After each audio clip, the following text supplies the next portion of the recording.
os jovens digitais estão participando justamente desse MBA em macroeconomia aplicada. É uma espécie de passar minhas reflexões, tendo tido a experiência de primeiro ter sido um economista-chefe, depois um sócio estrategista, depois o chefe da área de renda fixa, que ganhou mais de 90% do resultado do banco durante todo um período que foi muito turbulento na economia brasileira.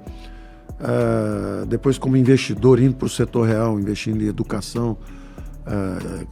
Eu sempre segui esse conselho. Eu nunca deixei a educação, eu sempre tive a mão. Eu estava no setor financeiro, mas eu estava sempre promovendo alguma coisa na área de educação. Então essa volta agora, ela é até mais ampla. Eu vou ser chanceler de uma universidade, eu vou criar um curso de medicina robótica, que eu estava investindo nessa área um pouco antes de eu ir para o governo. Também um curso de medicina robótica e um de transição energética. A gente vai falar um pouco disso lá na frente, mas é só para não perder a oportunidade de dizer desse compromisso meu com a educação, que ele é antigo, ele é muito antigo. O Simons, que tinha sido meu professor aqui, foi ministro da Fazenda lá atrás, ele dizia sempre, olha, não solta nunca a educação. Se você for para o governo, ele tinha me indicado, quando o Tancredo Neves foi eleito, ele e o Delfim me indicaram para o Dornelles, que foi o ministro da Fazenda, que me sondou para o Banco Central. E eu fui conversar com o Simons e tudo, e ele tinha poucos meses antes, ele tinha me dito, não faça como a nossa geração, nós íamos muito jovens para o governo, fazemos experiências com o país, e depois a gente fica conhecido, vai ganhar dinheiro, etc. Faça o contrário. Faça como os americanos. O primeiro terço da vida você estuda, o segundo terço você fica independente, ganha seus recursos, faz as suas experiências com você mesmo e na velhice você vai e presta serviço para o seu país e leva a sua experiência para ajudar o país, em vez de fazer experiências com o país. Mas nunca solte a educação. Fique sempre de mão dada com a educação, porque aquilo te mantém sempre pensando, conversando com os acadêmicos. No fundo é o seguinte, é que as ciências econômicas são extraordinariamente poderosas, elas têm impacto na prosperidade dos indivíduos, na vida dos povos, no destino das nações. Então é muito importante você estar percebendo o tempo inteiro o que está acontecendo, para onde a coisa está indo. Então, só para dizer que essa foi um convite que foi uma imensa alegria para mim, jovens digitais. É claro que os acadêmicos que me conhecem da época de academia, poxa, você agora vai ser professor de curso de... Sim. O objetivo é justamente esse, é compartilhar conhecimento, difundir o máximo possível, da forma mais acessível possível, para todo mundo entender. E isso era uma coisa que o filósofo da ciência, o Karl Popper, dizia: a primeira responsabilidade do intelectual é dominar o seu campo. Estuda tudo, lê tudo, vê todos os ângulos.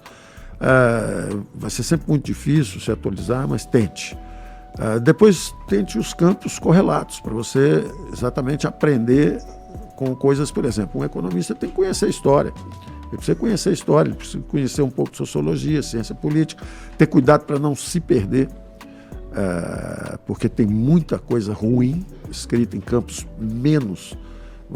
A ciência não é exata, as ciências não são exatas, a gente chama ciências exatas, por exemplo, física, mas quando você vai para a física quântica, que é a coisa do microcosmos, princípio de incerteza de Heisenberg, não tem certeza nenhuma ali, você não sabe nem por onde passou o elétron, entendeu? Então, mas de algumas são aproximações, todas são aproximações à realidade, algumas funcionam com grandes números, por exemplo, biologia e economia têm isso em comum, são organismos vivos. Poderia são se organismos perder. vivos. O cara se perde quando ele justamente, por exemplo, vai para a ideologia. Tá. Esse é um caminho da perdição. Dar um exemplo específico. Karl Marx, como economista, é um pós-ricardiano menor. É pequenininho. É um excelente, digamos assim, talvez o mais influente pensador político que a história já registrou. Verdade. Certamente um historiador e sociólogo com alguma sensibilidade poética para o momento que ele estava vivendo. Ele vendo, na verdade, um mundo de miseráveis, né, que saíam do campo e iam para um início de urbanização na Inglaterra.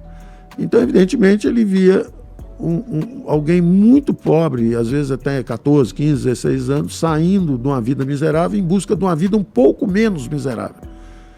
E ele mistura isso com uma exploração do capitalismo dos pobres, sem perceber que o indivíduo se moveu porque ele estava fugindo de uma miséria maior ainda.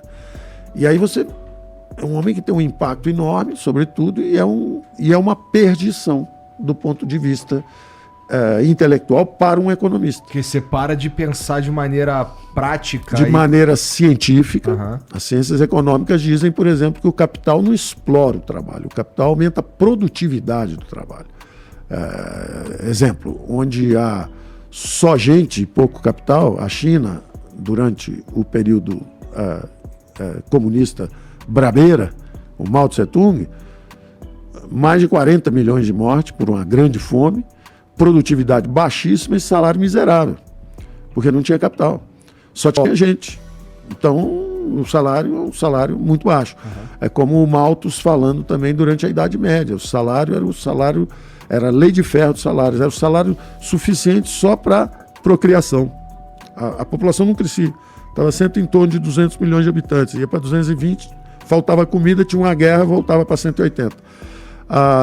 Justamente quando começam a se distribuir as técnicas de comercialização, a produtividade, a industrialização, as inovações tecnológicas, a população do mundo, depois de 1000 anos, oscilando em torno de 200 milhões, ela dispara e está agora chegando a 8 bilhões.